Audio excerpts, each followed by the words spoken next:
जब से केंद्र सरकार ने सोशल मीडिया प्लेटफॉर्म्स के लिए नई गाइडलाइन जारी की, तभी से सभी के मन में ये सवाल गूंज रहा था कि अगर इन कंपनियों ने सरकार की इन शर्तों को नहीं माना तो क्या ये प्लेटफॉर्म्स भारत में बंद हो जाएंगे।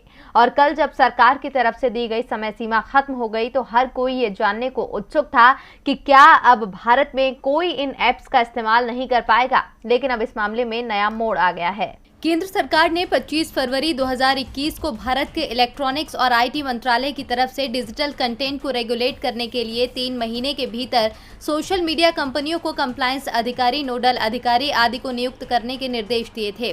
साथ ही सभी का कार्यक्षेत्र भारत में होना जरूरी रखा गया था। सरकार का कहना था कि उसके आदेश के तहत कंपनियों को कंप्लायंस अधिकारी को नियुक्त करना होगा और उनका नाम और कॉन्टैक्ट एड्रेस भारत का होना अनिवार्य है।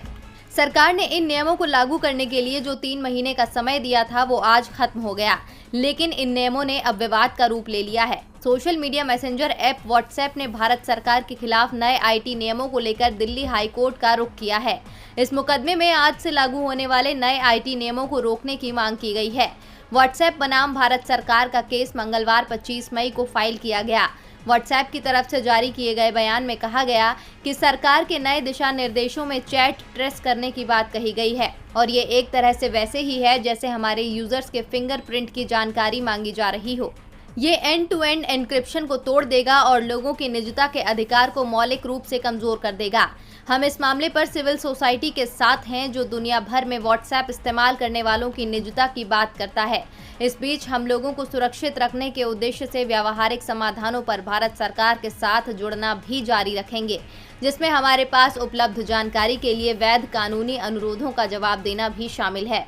इसी के साथ गूगल और फेसबुक ने भी कहा था कि वो नए नियमों का पालन करने की कोशिश कर रहे हैं। आईटी नियमों के अनुसार हम परिचालन प्रक्रियाओं को लागू करने और दक्षता में सुधार करने की ओर काम कर रहे हैं।